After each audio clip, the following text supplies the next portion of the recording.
gugus tugas percepatan penanganan COVID-19 pada dasarnya bekerja secara terintegrasi sesuai dengan 6 arahan Presiden dalam rangka membendung sebaran COVID-19. 6 arahan tersebut adalah diantaranya pengujian sampel harus dilaksanakan secara lebih masif lagi, disertai dengan pelacakan kasus positif di masyarakat berdasarkan kajian kontak dekat secara lebih agresif, serta dilaksanakannya isolasi ketat bagi kasus-kasus positif, supaya tidak menjadi sumber penularan di tengah masyarakat. Berikutnya, mengurangi kunjungan rumah sakit untuk kepentingan konsultasi medis, hal-hal yang tidak terkait dengan COVID. Hal ini penting karena kita sadari bahwa masyarakat kita masih banyak menghadapi permasalahan kesehatan bukan hanya terkait dengan penyakit menular, namun juga penyakit tidak menular. Oleh karena itu, gunakanlah teknologi, gunakanlah layanan telemedicine agar mengurangi kunjungan ke rumah sakit yang mungkin memberikan peluang untuk terjadinya penularan. Yang berikutnya adalah komunikasi yang efektif, yang detail, dan baik. Gugus tugas percepatan penanganan COVID ini terus-menerus memperbaiki sistem di dalam kaitan dengan pendataan yang terintegrasi sejak dari primer data di rumah sakit, di dinas kesehatan, kabupaten kota, demikian seterusnya sampai dengan tingkat pusat. Kemudian penegakan hukum dengan bantuan aparat negara, ini ditujukan agar penyelenggaraan pelaksanaan PSBB, pelaksanaan untuk tetap tinggal di rumah dalam rangka mengurangi kontak, dalam rangka mengurangi sebaran, bisa berjalan dengan baik karena masyarakat bisa berdisiplin dengan kuat.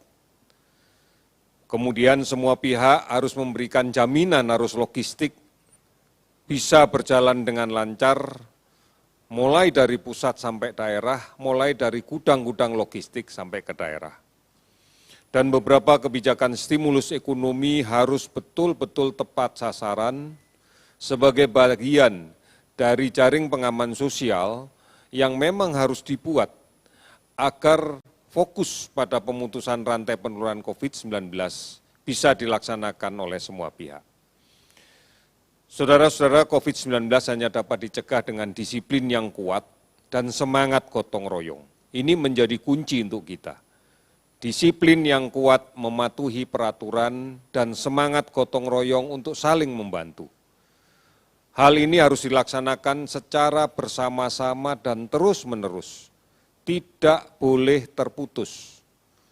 Masyarakat kita dapat memahami anjuran untuk melaksanakan ini. Anjuran untuk bekerja dari rumah, belajar dari rumah, dan beribadah di rumah. Kita bisa melihat aksi solidaritas di tengah masyarakat untuk menolong sesama dalam masa kesulitan ini telah banyak dilakukan dan ini sebuah sikap yang terpuji. Tidak hanya peduli dengan cara mengatasi COVID-19, namun juga kepedulian agar roda ekonomi masyarakat tetap bergerak dan berputar, serta adanya berbagai uluran tangan untuk bantuan kemanusiaan. Sikap gotong royong sangat dibutuhkan dalam kondisi seperti ini. Bila mana ada warga negara yang bergejala COVID-19, kita harus saling membantu dan tidak mengucilkannya. Bisa juga membantu tetangga dengan membeli produk yang dijualnya sebagai bagian dari keyakinan kita bahwa roda ekonomi harus tetap berputar. Kita sedang diuji, stamina sosial kita sedang diuji. Kita tunjukkan kepada dunia, kita tidak perlu kemudian merasa pesimistis. Apapun pendapat orang lain, kita yang berhak untuk menentukan bahwa kita mampu, kita sudah teruji di dalam banyak permasalahan, dan kita memang adalah bangsa yang tangguh untuk menghadapi permasalahan seperti ini. fakta menunjukkan bahwa masyarakat Indonesia selalu mampu untuk bersatu, selalu mampu untuk memikul tanggung jawab bersama, selalu memiliki dorongan untuk memberikan kesempatan untuk menolong sesama. Inilah yang sudah kita buktikan dan inilah yang memang menjadi ciri khas bangsa kita. Saudara-saudara, langkah-langkah yang bisa kita lakukan saat ini untuk mencegah percepatan penularan COVID-19. Yang pertama, tetap tinggal di rumah. Kita tidak pernah tahu siapa di luar rumah yang membawa virus. Banyak sekali orang lain tanpa gangguan, tanpa keluhan, tetapi ternyata membawa virus. Dan kita tidak pernah bisa membedakan ini secara fisik dengan kasat mata biasa. Oleh karena itu jangan keluar rumah, tetap di rumah. Jangan bepergian, jangan mudik. Kita harus meyakinkan bahwa kita tidak akan tertular oleh penyakit. Karena tidak ada satupun yang bisa menjamin bahwa perjalanan kita aman dari kemungkinan tertular COVID-19. Akan sangat-sangat mungkin kita tertular. Karena mungkin kita tidak bisa mencegah terjadinya kontak dekat dengan orang lain pada saat kita berada di dalam angkutan umum, berada di kendaraan umum. Kita tidak mungkin bisa maksimal melaksanakan physical distancing saat di terminal, saat di stasiun kereta api, saat berada di rest area, atau di toilet sepanjang perjalanan. Oleh karena itu, tidak bepergian, tidak mudik adalah langkah yang paling tepat. Oleh karenanya, saudara-saudara sekalian, mari bukan hanya kita mencegah agar tidak tertular, tetapi kita juga tidak ingin menjadi sumber penularan di keluarga kita yang berada di kampung halaman. Insya Allah kalau semua keadaan sudah terkendali, kita masih punya peluang untuk bisa kembali ke kampung kita. Yang kedua, gunakan masker. Jika terpaksa keluar rumah, gunakan masker. Dan batasi waktunya jika berada di luar rumah. Lakukan kegiatan secepat mungkin di luar rumah dan kembali ke rumah. Tidak perlu berlama-lama di rumah. Jangan berkumpul, bergerombol untuk hal yang tidak perlu dan mengandung risiko untuk tertular penyakit di luar rumah. Jangan naik kendaraan umum yang penuh sesak. Segera berada di rumah, lepas masker yang telah kita gunakan, cuci tangan dengan sabun dan air yang mengalir, serta ganti dengan masker yang baru. Ini penting untuk kita sampaikan kepada seluruh anggota keluarga kita, kepada anak-anak kita, kepada adik-adik kita. Tidak perlu lagi menggerombol di luar rumah untuk hal-hal yang tidak perlu. Ini akan menambah risiko untuk tertular. Mereka mungkin bisa tertular dan kondisinya tidak terlalu berat karena imunitasnya bagus, karena usianya masih muda. Namun apabila nanti dia pulang dengan membawa penyakit dan di rumah ada keluarga kita yang sudah berusia lanjut, ada keluarga kita yang berpenyakit kronis, ada keluarga kita yang menderita diabetes yang sudah bertahun-tahun, menderita asma yang bertahun-tahun, menderita tekanan darah tinggi yang bertahun-tahun. Manakala mereka tertular, maka ini akan berakibat fatal. Akan jatuh dalam kondisi penyakit yang sangat berat dan angka kematiannya cukup tinggi. Oleh karena itu, mari kita sama-sama menyadari bahwa keberhasilan upaya ini akan sangat tergantung pada peran masyarakat. Kerjasama semua perangkat RT, RW, desa, dan keluarga, sampai dengan pelaksanaan isolasi mandiri baik yang dilaksanakan secara perorangan maupun kelompok. Dan juga dalam kepatuhan melaksanakan pembatasan sosial berskala besar. Ini harus diperkuat dengan melakukan penelusuran kontak, dengan melibatkan aparat kesehatan, baik di tingkat puskesmas sampai dengan dinas kesehatan, dan tentunya akan dibantu oleh aparat pemerintahan setempat. Ini penting dalam rangka untuk mencari kasus positif dengan melakukan pengujian sampel secara masif. Oleh karena itu, saudara-saudara, kami berharap tetap ikuti informasi-informasi tentang COVID-19 ini. Banyak berita, saluran berita yang diberikan oleh pemerintah, bahkan juga diberikan oleh kalangan swasta, kalangan dunia usaha, kalangan perguruan tinggi, agar mendapatkan informasi yang benar tentang COVID. covid19.go.id adalah portal resmi kita. Hotline 119, WhatsApp COVID-19, Halo Kemkes di 1550567, layanan aplikasi online dan telemedicine yang lainnya. TVRI dan RRI terus-menerus memberikan siaran untuk menyampaikan informasi seputar COVID yang disebarluaskan oleh televisi dan radio swasta yang lainnya.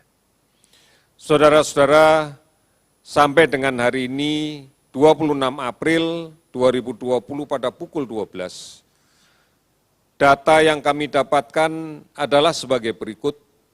46 laboratorium sudah melaksanakan pemeriksaan spesimen di seluruh Indonesia, 72.000 lebih spesimen diperiksa dengan menggunakan real-time PCR dari 56.974 orang yang diduga mengidap penyakit COVID. Dari pemeriksaan itu, jumlah kasus yang terkonfirmasi positif adalah 8.882. Pasien yang sembuh 1.107. Sementara yang meninggal 743.